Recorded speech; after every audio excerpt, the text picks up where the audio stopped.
Hi, this is Mark Wiltshire. Thanks for joining me for another episode of the Explore Finland radio show. This week is the first of a two-part mini-series, I guess, where I speak to Juha Koivisto, who's the former promoter of the Provinssirock Festival here in Seinäjoki. We obviously spend a bit of time this week talking about that and also talking about the Finnish domestic music scene. And then in the following episode in this series, we get to talk about some of the other festivals in Etelä-Pohjanmaa and a bit further beyond around the rest of Finland. So let me now head over to the interview when I caught up with Juha back in the summer of 2015. Okay, today we're talking about festivals. And of course there are festivals in many different countries. We're going to focus specifically on the festival scene in Finland. I'm joined today by Juha Koivisto, and his email signature says promoter, agent. That's it. So I think that Juha is the perfect person to talk to about festivals in Finland. Juha, thanks for joining us today. Oh yeah, thank you for inviting me. Yeah. Maybe you can just explain a little bit about your resume, what you've done in the festival scene in Finland. Oh, if I start with my personal history, I was myself a festival fan in my childhood. I did started to go festivals when I was like 16 years old, and even that first summer when I started to go to festivals, I went to Roskilde in Denmark, and I think that did change my life. I'm sure it did. That's one of the big sort of European festivals to start with. Yeah. It was that kind of experiment for me to see that kind of international festival that my life hasn't been the same since that day. Yeah, I think we all have a moment where something changes for us in music. For me, it was when I was on holiday one summer, 1990. And a guy that I met on holiday gave me a C90 tape, and on this tape was the Stone Roses' first album. And for me, that was the moment. Maybe that was my Roskilde moment. Yeah, it was like 84 actually, and on the same summer I did visit first time Provinssirock Festival, and in a way I was a certain kind of music fan. I did listen to lots of punk bands, post-punk bands in my childhood, Joy Division, Birthday Party, Killing Joke, Bauhaus, that kind of stuff, and I was a certain kind of music fan myself. And there was lots of interesting Finnish acts as well on those days, like Sielun Veljet, and music was an important part of my teenage years, I could say. And in a way, I think festivals did express me like freedom and being away from home, trying to be independent and that kind of stuff. And in a way, one thing did go to other thing, and I became a member of board of Seinäjoki Live Music Association like when I was 18, 19 years old. A couple of years later on, and on that way I was in a way part of the organization which did organize Provinssirock Festival. So you started there quite young? Oh yeah, that's true, and maybe even too young. And I don't know, was it my fault or not, but after 2 years that organization did go to liquidation.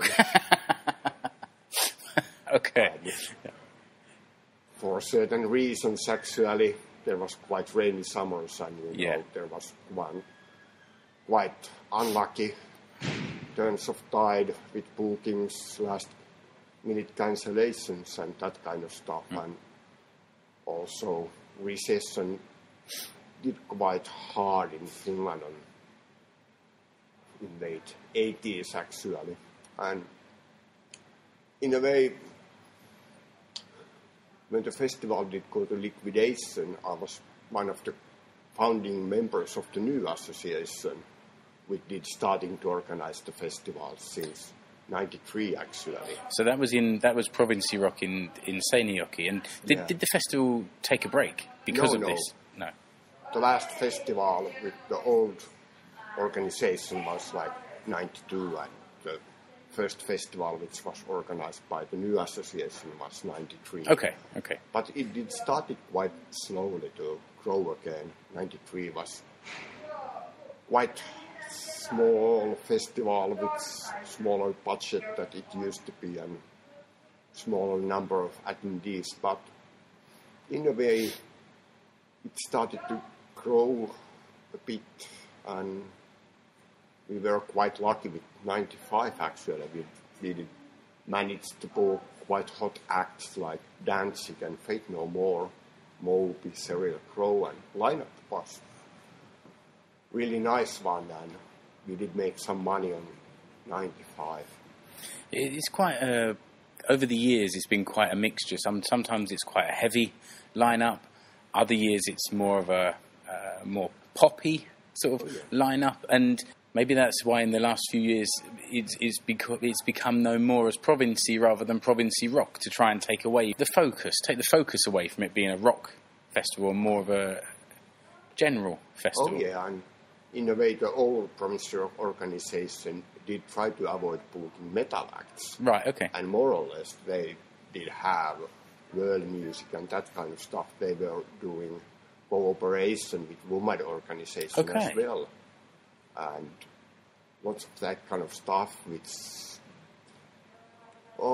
in a way, because it was an association, I think, it was really idealistic point of view, even what it goes to booking certain acts. But in a way, metal music was, I think, thought that it was B-class of music in a way. 80s and maybe even in the 90s, but of course heavy rock has always been quite popular in Finland. So when we started that new association in '92, there was certain similar kind of persons compared to me, and we were like punk rock kids, and we did like to book certain heavier stuff, festival and even punk rock bands. I think it was really a change artistically as well. I personally, I don't really like very heavy metal. It just doesn't work for me. But I do understand that there's a big market for it here. And if you have a variety of bands in different genres over one weekend, there are 4 stages at Provinssi. There's enough room and enough time for everybody to have some music that they want to listen to. Oh yeah, and we have some skate punk bands like Bad Religion in '93 and '95 and that kind of stuff. And that kind of punkish music was quite popular in those days. And any other festivals didn't book those kind of acts, so we did have certain kind of market over there on those days. And it was really a classical one to have like Danzig playing on '95, because I think they didn't have been in Finland before, and that was really a huge thing for certain fans. And I can recall that on those days we did get phone calls to festival office to springtime, because Glenn Danzig did have a certain kind of reputation, and people were quite certain that he's going to cancel anyway. Is he really coming to the festival? Is that true? Yeah. Are you just kidding us? Or something like that. Yeah. But afterwards, I think many people think that it was one of the best gigs of the lifetime they have had, because it was a really interesting momentum when Glenn Danzig did hit the stage on Saturday eve of the festival, because it was really a beautiful summer day. But when Glenn Danzig did hit the stage, it started to rain. And after the gig, sun did start to shine again. Like some kind of natural special effects.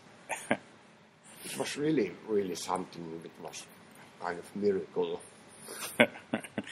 And the last couple of years, the festivals have gone ahead. Last year it was just a 2-day festival. I guess things were a bit tough, although there were some good international bands coming to play. Yeah. Then last year, after last summer's festival, there's been a change in the organisation of Provinssi. Well, before we move on to other festivals, maybe you can just explain what's happened there and the effects that you've seen this year. Oh, yeah. Well, it has always been like up and downs with festivals. Sure. Sometimes you do succeed economically, sometimes not. And in a way, the markets has been changing quite rapidly in Europe, and bigger organizations has take place. And, it seems to be that you need to be part of the international ring of festivals in some way to be able to secure bookings. And we were quite unlucky 2 years with bookings, and the attendees did go down, and we did have some talks that we have to make certain kind of move to secure the future of the festival. And in a way, the major stake of the festival was sold to a German company called FKB Scorpio, which has lots of festivals in Germany, some festivals in Scandinavia, a couple of festivals in Denmark, a couple of festivals in Sweden, and so. And pretty much at the same time seems to be that the artist fees has gone up so heavily in recent years that you have to have quite deep pockets to manage finance the festival nowadays. I guess that's the effect of people not paying for music so much nowadays. First it was piracy, then it was music streaming, and the artists make their money touring now rather than selling records. There might be a couple of different reasons, I think. Maybe there's just too many festivals nowadays in Europe, and the competition is getting too heavy. Yeah, okay. And even it goes to Finland. There's much more festival than it used to be like 90s. There was just a couple of major festivals in 90s, and nowadays it seems to be that there's multiple festivals in every weekend. So there is lots of competition, and you can say that markets might be a little bit like oversaturated nowadays. And at the same time, artists are not doing so much money making records, and they have to compensate it trying to get more money from live bookings. And that's one of the reasons the artist fees has gone up. And somebody is even saying that there is nowadays generally lack of headliners. There isn't so many new acts coming which can headline internationally so well. That's interesting as well. Because the acts this year at Provinssi, and then this is the reason why Provinssi this year is running from Wednesday to Saturday. Yeah. Which for me is interesting because I'm working Thursday and Friday, but I'm still going to the festival Wednesday and Thursday evening. So this is going to be a challenge how I manage my refreshments while I'm at the festival those two days. But this is why it's running on those days. Yeah, because the only way to get certain huge headliners to Finland is to try to also use weekdays, actually. And the headliners this year are kind of well-established acts. Faith No More and Calvin Harris and Muse and Dead Mouse and that kind of stuff. Yeah, these are all people that have been going, 10 years or so. So they're sort of well-established as bands and as headliners. And I think at the same time, the audience is a little bit like fragmented nowadays. Certain younger people are listening more or less like, electro, techno kind of stuff. And in a way, the older people are listening older acts like, Muse and Faith No More. So it's really much harder to try to program the festival because there is like 4, 5, 6 different types of audience you have to be able to cater. Yeah, and it seems that this year that the Provinssy's got those rock and metal bands. It's got its dance or EDM acts, if you like, and it's also got the kind of folky country pop bands as well that are still important and popular. In Finland, you have to have top Finnish acts as well. There you go. That's the other group that's well represented. And in a way, because the festival is held in a small town in countryside, you have to also cater for so-called rednecks in the audience. So I think that, that's true. The Finnish music is popular, and it's what you hear on the radio here.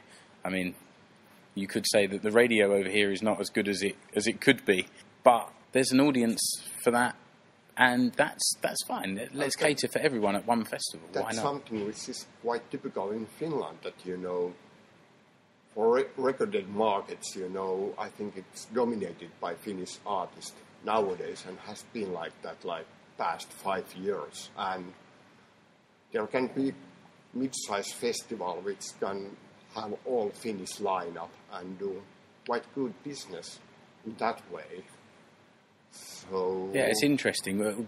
Which ones are you thinking of with that kind of lineup?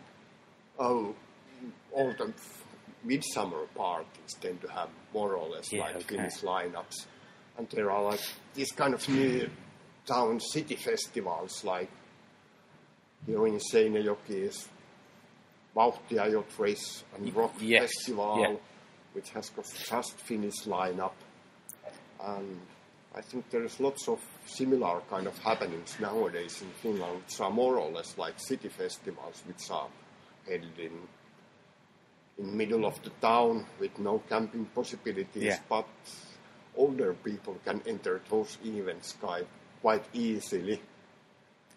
And they're seeing the music, they're seeing the artists that they hear on the radio. They also see on TV, in the talent shows and other music shows. I'm thinking of Vine Elema, which I think is a fantastic format. I don't appreciate it as much as my wife does, because I don't know all of these artists. I don't know the songs, but I think as an idea, locking these artists away in a cabin and getting them to play each other's music is a really nice format. And then those artists go onto the festivals, and everyone wants to go and see them, and that's a good. To be that you have to be on TV, so to be a huge artist in Finland nowadays. Yeah.